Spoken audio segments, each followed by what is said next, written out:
नमस्कार दोस्तों, स्वागत है आप सभी को आपके अपने चैनल बराक ब्रेन पर। आज के इस वीडियो में मैं आपके साथ डिस्कस करने जा रहा हूँ कंप्यूटर नॉलेज से रिलेटेड कुछ इंपॉर्टेंट एमसीक्यू जो कि आपके upcoming examination junior administrative assistant के लिए बहुत ही इंपॉर्टेंट बन जाते हैं। तो चलिए शुरू करते हैं बिना किसी देरी के आज के इस सेशन को। आज का हमारा पहला क्वेश्चन है, which shortcut key is used to copy selected text in MS Word. तो एमएस वर्ड में अगर आप किसी भी टेक्स्ट को अगर आप सिलेक्ट करना चाहते हैं, सिलेक्ट करने के बाद उसको कॉपी करना चाहते हैं, तो उसका शॉर्टकट की क्या है? तो options are control V, control plus V, option B control plus C, option C control plus X and option D control plus B. तो इसका करेक्ट आंसर हो जाएगा आपका option C, control plus C.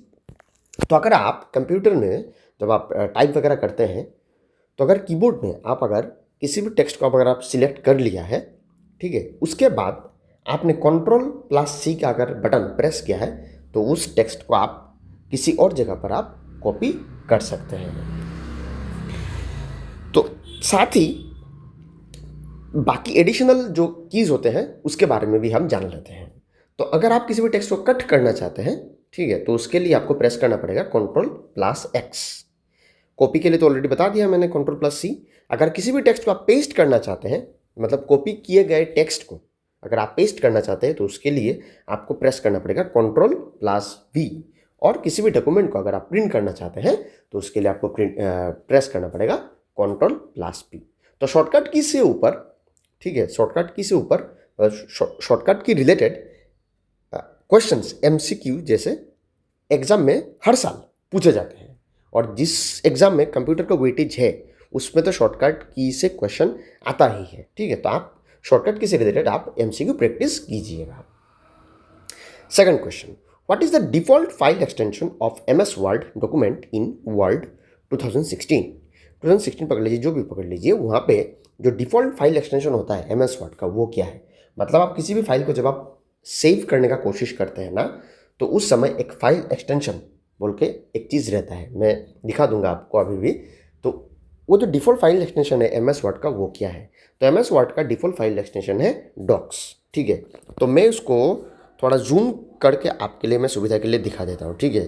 तो जब भी आप एक फाइल को आप सेव करते हैं ना, तो ऐसा एक कुछ इंटरफेस आपके सामने, ऐसा कुछ इंटरफेस आपके सामने बनता है, ठीक है। तो आइए देखते हैं, ऐसा इंटरफेस होता है ना, तो यहाँ पे लिखा है डॉक्स, इसको कहते हैं फाइल एक्सटेंशन। और यहाँ पे लिखा होता है आपका फाइल नेम, तो यहाँ पे आप फाइल नेम लिखते हैं और साइड पे लिखा रहता है .docx, तो इसी को कहते हैं फाइल एक्सटेंशन, ठीक है। तो आप अपने कंप्यूटर में जब आप यूज़ करेंगे तो आप देखिएगा, तो इसको कहते हैं फाइल एक्सटेंशन। और एमएस वर्ड में जब हम फाइल सेव करते हैं, तो एमएस वर्ड में ऐसा इंटरफेस आता है और उसको कहते हैं फाइल एक्सटेंशन। और एमएस वर्ड का फाइल एक्सटेंशन का नाम क्या है? .docx, docx. उसके बाद जब आप एक्सेल में करते हैं, तो एक्सेल में होता है .xlsx। फिर जब आप पावर पॉइंट में जब करते हैं, तो उसको बोला जाता है PPTX। और आप एक्सेस, माइक्रोसॉफ्ट MS एक्सेस अगर आप यूज़ करते हैं, तो .ACCDB। तो ऐसा फाइल एक्सटेंशन के ऊपर भी क्वेश्चन पूछा जाता है, ठीक है, तो इसको याद रखिएगा। अगला question, which tab contains the page layout option in MS word. MS Word में कौन सा टैब है जिसके ऊपर मतलब जिसमें पेज लेआउट का जो ऑप्शन है वो रहता है, ठीक है। उसमें मतलब कौन सा टैब में अगर आप क्लिक करोगे तो पेज लेआउट का ऑप्शन आपको मिलेगा, ठीक है। तो ऑप्शन है home tab, insert tab, layout tab या फिर डिज़ाइन टैब। तो इसका करेक्ट आंसर हो जाएगा आपका ऑप्शन सी, लेआउट टैब, ठीक है। तो ये जो लेआउट टैब है ना, लेआउट टैब में जब आप क्लिक करोगे, क्लिक करने के बाद आपको पेज लेआउट का ऑप्शन आपको मिलेगा, ठीक है। मैं इसका इंटरफेस में दिखा देता हूँ आपको, ठीक है, मैं जूम इन करके दिखा देता हूँ। देखिए मैंने, हाँ ठीक है, मैं दिखा रहा हूँ। तो आप ये एमएस वर्ड का आप डॉक्यूमेंट खोलिएगा, आप अपने लैपटॉप या कंप्यूटर पे आप ओपन कीजिएगा, तो देखना वहाँ पे एक ऐसा लेआउट का एक ऑप्शंस रहेगा, ठीक है। तो लेआउट के ऑप्शन में अगर जब आप जाओगे, तो उसी में आपको पेज लेआउट के बारे में आपको जो जानकारियाँ हैं या फिर आप क्या करना चाहते हैं उसमें आपको मिल जाएगा। तो आइए जानते हैं ये पेज लेआउट जो है ना, ये पेज लेआउट क्या है। तो page layout means the arrangement and setup of elements on A page. तो पेज लेआउट में जब आप जाओगे, तो आप देखिए यहाँ पे इट्स ऑलरेडी क्लियरली मेंशन किया गया है। पेज लेआउट में जाने से आपको आपका जो मार्जिन वगैरह आप दे सकते हैं, साइज, पेपर का साइज आप ठीक कर सकते हैं, कॉलम में चाहिए या फिर ओरिएंटेशन आप चेंज कर सकते हैं, मतलब आपको लैंडस्केप में करना है या फिर पोर्ट्रेट में करना है, ऐसा वगैरह, ब्रेक्स वगैरह बहुत कुछ आप वहाँ पे एडजस्टमेंट आप कर सकते हैं। ठीक है, तो ये रहा पेज लेआउट के बारे में। ठीक है, आप जैसे आपकी मर्जी को आप वो आपका डॉक्यूमेंट आप एडिट कर सकते हैं। ठीक है, तो अगला क्वेश्चन में हम जाते हैं, to make text bold which shortcut key is used. तो कभी कभार हम देखते हैं ना कि किसी भी टेक्स्ट को आप बोल्ड में किया जाता है, मतलब थोड़ा उसका साइज थोड़ा बड़ा जैसा दिखाई जाता है। ठीक है, तो यहाँ पे भी मैंने देखिए, मैं थोड़ा इसको इसको डॉक्यूमेंट को मैं जूम नहीं कर पा रहा हूँ अभी। ठीक है, शायद रुकिए, हाँ हाँ मैं अभी, रुकिए, हाँ मैं इसको जूम कर दे रहा हूँ। ठीक है, तो यहाँ पे देखिए, ये जो मैंने जो बोल्ड जो लिखा है, जो वर्ड जो रेड कलर का जो बोल्ड लिखा है, वो इन सभी वर्ड से थोड़ा ज़्यादा बड़ा दिखाई दे रहा है। ठीक है, तो इसको कहते हैं बोल्ड। ठीक है ना, तो ये जो टेक्स्ट जो मैं जो बोल्ड जो किया, तो बोल्ड करने के लिए उसका शॉर्टकट की क्या है, तो shortcut key options are control I, option B control B, option C control U, option D control B. तो इसका करेक्ट आंसर हो जाएगा आपका ऑप्शन बी, कंट्रोल बी। तो कंप्यूटर में जब यूज़ करोगे तो कभी कीबोर्ड में जाकर अगर आप कंट्रोल बी प्रेस करते हो तो किसी भी टेक्स्ट को आप बोल्ड यानी बड़ा कर सकते हो। साथ ही एडिशनल इन्फॉर्मेशन थोड़ा मैं आपके साथ दे देता हूँ। तो कंट्रोल प्लस आई करने से आपका टेक्स्ट इटैलिक में चला जाएगा। ठीक है, तो इटैलिक में कैसा है मैं आपको जूम करके दिखा दे रहा हूँ। ये देखिए, ये जो इटैलिक जो वर्ड लिखा है ना, ये मैंने स्ट्रेट लिखा है, लेकिन ये जो कंट्रोल प्लस आई है इसको थोड़ा टेढ़ा करके लिखा है। ठीक है, इसका मतलब इसका देखने में थोड़ा आपको टेढ़ा जैसा लग रहा है। ठीक है, ये स्ट्रेट नहीं है, तो इसको बोलते हैं इटैलिक। दूसरा है देखिए ये अंडरलाइन। तो अंडरलाइन देखिए, इस वर्ड के नीचे मैंने अंडरलाइन किया है कि नहीं। हाँ, तो कंट्रोल प्लस यू जब भी आप प्रेस करोगे तो किसी भी सेंटेंस के नीचे अंडरलाइन आ जाएगा। ठीक है, तो ये आप क्लियरली देखिए, इसमें अंडरलाइन नहीं है लेकिन इस सेंटेंस में तो अंडरलाइन है। तो अंडरलाइन देने के लिए आपको कंट्रोल प्लस यू प्रेस करना पड़ता है। Question number 5, which option is used to create a duplicate of selected text in another place. ठीक है, तो पूछा गया नीचे दिए गए ऑप्शन में से कौन सा ऑप्शन अगर आप यूज़ करते हैं तो आपका जो टेक्स्ट ऑलरेडी है इसको आप फिर और एक डुप्लीकेट टेक्स्ट में आप यूज़ कर सकते हैं। ठीक है, पकड़ लीजिए, मैं सिंपल भाषा में समझा देता हूँ। पकड़ लीजिए, आप यहाँ पे लिखे हो राम।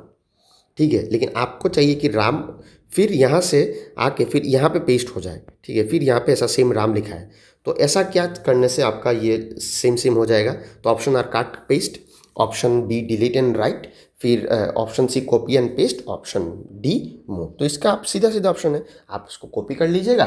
फिर पकड़ लीजिए, यहाँ पे जो मैंने राम लिखा है ना, तो इसको मैंने कॉपी कर लिया यहाँ से और यहाँ पे मैंने इसको पेस्ट कर दिया राम। ठीक है, ये जो कंट्रोल प्लस सी का ऑप्शन था और कंट्रोल प्लस वी का ऑप्शन था, ये यूज़ करने से आपका डायरेक्ट सब कुछ हो जाएगा। Question number 6, which feature is used to correct spelling errors automatically in MS word.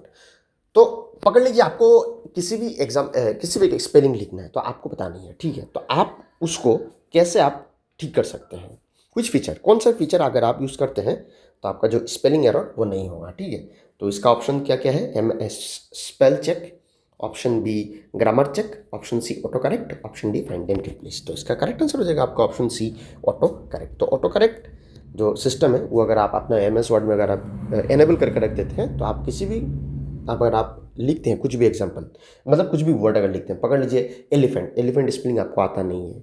ठीक है, या फिर पकड़ लीजिए प्रिंसिपल आपको आता नहीं है, तो ऑटो करेक्ट ऐसा ऑप्शन है, वो आपको इजीली जो सही जो होना चाहिए वो आपको लिख के दे देगा। ठीक है, तो अगर आप गलत भी लिखते हैं तो ऑटो करेक्ट अपने से वो करेक्ट कर देगा। Question number 7, what does control plus Z do in MS Word. तो जो जब हम एमएस वर्ड यूज़ करते हैं ना, तो उसमें कंट्रोल प्लस जेड हम क्यों यूज़ करते हैं, तो कंट्रोल प्लस जेड हम इसीलिए यूज़ करते हैं। तो इसका करेक्ट आंसर हो जाएगा आपका ऑप्शन बी अंडू। किसी भी टेक्स्ट को अगर आप अंडू करना चाहते हैं, मतलब मैं इजी भाषा में समझा देता हूँ। पकड़ लीजिए, मैंने यहाँ पे लिखा है रमेश।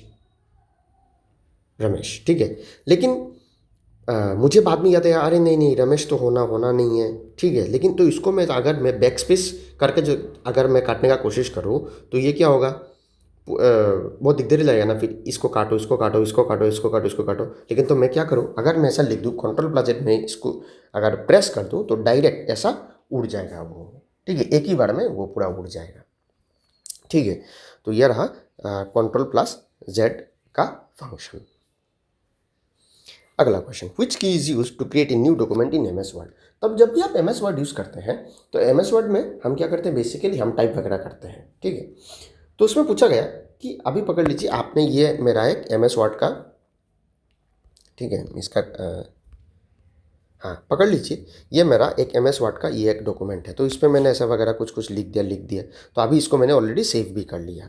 सेव करने के बाद या फिर मुझे सेव नहीं, पकड़ लीजिए मुझे इसमें और एक नया डॉक्यूमेंट बनाना है। तो उसके लिए एक शॉर्टकट है, आप जिसको पता नहीं वो तो क्या करेगा, मिनिमाइज़ करेगा फिर नया सा डॉक्यूमेंट खोलेगा, लेकिन ऐसा करने का कोई ज़रूरत नहीं है। अब अगर आप Ctrl+N, ठीक है, अगर प्रेस कर देते तो आपके सामने एक नया एक डॉक्यूमेंट के रूप में इंटरफेस आ जाएगा, ठीक है। तो ये याद रखिएगा। साथ ही देख लेते हैं अदर बेसिक शॉर्टकट्स की क्या है। अगर आप किसी भी डॉक्यूमेंट को अगर आप ओपन करना चाहते हैं तो Ctrl+O प्रेस कीजिएगा।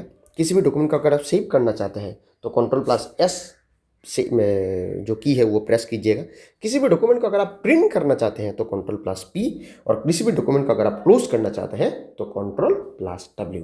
तो ये जो शॉर्टकट कीज जो होते हैं ना, ये एग्जाम पॉइंट ऑफ व्यू से बहुत इंपॉर्टेंट होते हैं। इसको आप अपने डायरी या फिर कॉपीज में लिख के रखिएगा, या फिर मेरे वीडियोज़ को अगर आप अभी तक देख रहे हैं तो आप इसको स्क्रीनशॉट भी आप लेकर रख दीजिएगा आपके फ्यूचर के लिए। चलिए अगला क्वेश्चन में मूव करते हैं।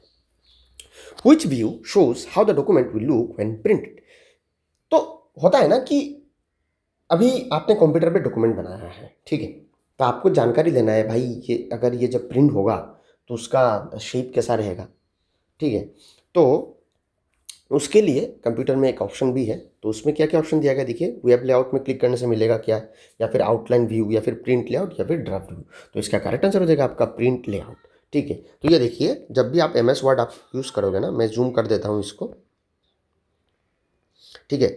तो एमएस वर्ड जब भी आप ओपन करेंगे तो एक ऑप्शन रहता है, ठीक है, वहाँ पे लेआउट जो टैब है ना, होम टैब एक है, होम टैब, इंसर्ट टैब। तो इसमें ऐसा ही लेआउट टैब एक है। लेआउट टैब में जब आप प्रिंट लेआउट में जब जाओगे ना, ये जो प्रिंट लेआउट, तो वहाँ पे आपको दिखाएगा कि प्रिंट होने के बाद डॉक्यूमेंट कैसा रहेगा, ठीक है, ठीक है ना। तो कभी कभार ऐसा होता है कि हम अच्छे से तो कर लेते हैं डॉक्यूमेंट, लेकिन जब प्रिंट होता है तो वो कैसा रहेगा, अगर गलत हो गया तो इसके लिए प्रिंट लेआउट में अगर आप क्लिक कर देते हैं तो डॉक्यूमेंट प्रिंट होने के बाद कैसा आएगा उसको आप कंप्यूटर में अपने लैपटॉप या पीसी पे आप देख सकते हैं, ठीक है।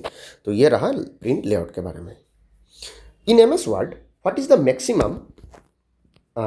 Maximum font size you can select from the drop down menu, ठीक है। तो एमएस वर्ड में कौन सा सबसे ज़्यादा आप डिफ़ॉल्ट में आप साइज़ को आप बढ़ा सकते हैं। तो option are 72, option B 100, option C 48, option D 120। तो इसका करेक्ट आंसर हो जाएगा आपका ऑप्शन ए 72। तो ये देखिए, ये मैंने मार्क किया है 72, ठीक है ना। मैं इसको जूम कर देता हूँ, ठीक है। तो ये देखिए 72, तो ये हो रहा है 72। तो इसका मतलब ये है कि जब भी आप एमएस वर्ड में अगर आप कुछ आपने टाइप किया, ठीक है, तो आपको सोचना है, आप सोच रहे कि मैं उसका साइज़ इंक्रीज़ करने का कोशिश करूँ। तो मैक्सिमम जो डिफ़ॉल्ट साइज़ है, ठीक है, वो कितना तक हो सकता है, 72 तक। लेकिन उससे भी आप बड़ा कर सकते हैं, 100 कर सकते हैं, 120 आप कर सकते हैं, लेकिन जो डिफ़ॉल्ट जो रहता है वो है आपका 72 तक आप बड़ा कर सकते हो। उसका ऑप्शन आपको पहले ही जो लाइन है उसमें आपको दिखने का मिलेगा। साथ ही आपका जो पावर पॉइंट में है 96, तो ऐसे जो 72 है पावर पॉइंट में कितना है, 96। Question number 11, which symbol is used before a formula in Excel. तो एक्सेल में किसी भी फॉर्मूला यूज़ करने से पहले एक सिंबल दिया जाता है। तो वो क्या सिंबल है, इक्वल टू है, या फिर हैश है, एट द रेट है, या फिर ये जो स्लैश का सिंबल है, ऐसा क्या कौन सा सिंबल यूज़ किया जाता है। तो इसका करेक्ट आंसर हो जाएगा आपका ऑप्शन ए इक्वल टू। तो किसी भी फॉर्मूला को एक्सेल में यूज़ करने से पहले आपको इक्वल टू का साइन यूज़ करना पड़ता है। Which function is used to find the average of a range of numbers। किसी भी रेंज ऑफ नंबर्स का आपको अगर एवरेज निकालना है तो कौन सा फंक्शन आपको यूज़ करना पड़ता है। तो ऐड टोटल एवरेज सम, तो इसका हो जाएगा आपका एवरेज। तो एक्सेल में जब आप करोगे तो एवरेज जब आप फंक्शन यूज़ करोगे तो उसी में आपको जो रेंज ऑफ नंबर्स का एवरेज आपको मिल जाएगा। क्वेश्चन नंबर 13, इसका क्वेश्चन अच्छा से नहीं आया है, ठीक है, मैं समझा देता हूँ आपको। Which of the following is not a valid data type in Excel. तो एक्सेल में निम्नलिखित में से कौन सा वैलिड डेटा टाइप नहीं है। तो मतलब पूछा गया कि एक्सेल में निम्नलिखित में से कौन सा आप यूज़ नहीं कर सकते हो। नंबर, हाँ आप यूज़ कर सकते हो, ठीक है, नंबर आप यूज़ कर सकते हो। टेक्स्ट, हाँ लिख सकते हो। पिक्चर वो यूज़ नहीं कर सकते। डेट एंड टाइम आप ऐड कर सकते हो। तो इसका सीधा सीधी करेक्ट आंसर हो जाएगा आपका ऑप्शन सी, पिक्चर। ठीक है, तो पिक्चर आप यूज़ नहीं कर सकते हो MS एक्सेल पे। Question number 14, what is the intersection of a row and column called in Excel. ठीक है, तो एक्सेल में intersection of row and column का जो इंटरसेक्शन होता है उसको क्या कहते हैं। ठीक है, ये देखिए मैंने ऑलरेडी फोटो पेस्ट किया है, तो मैं थोड़ा समझा देता हूँ उसको। ये होता है सेल और ये है सेल। ठीक है, इसको कहते हैं रो, इसको कहते हैं कॉलम। तो इसका जो इंटरसेक्शन जो पॉइंट है ना उसको क्या कहते हैं, जो इंटरसेक्शन पॉइंट होता है तो इसको कहते हैं आपका सेल। ठीक है, ये जो सेल है इसको, रो एंड कॉलम का जो इंटरसेक्शन पॉइंट है ना उसको कहते हैं आपका सेल। नेक्स्ट क्वेश्चन, और आज का अगला last question, which function adds all the number in a range of cell. कौन सा फंक्शन है जिसके द्वारा आप जितने भी नंबर है उसको आप ऐड कर सकते हैं। तो इसका सीधा सीधी सम ही होगा। तो एक्सेल में जब आप यूज़ करोगे तो इसका होता है सम। तो ठीक है, आज के लिए इतना ही। Thank you for watching this video till the end. अगर आप हमारे चैनल पर नए आए हैं तो हमारे चैनल को ज़रूर सब्सक्राइब कीजिएगा ताकि आपको ऐसे ही कंटेंट आपको मिलते रहें। धन्यवाद। Once again, thank you so much for watching this video till the end.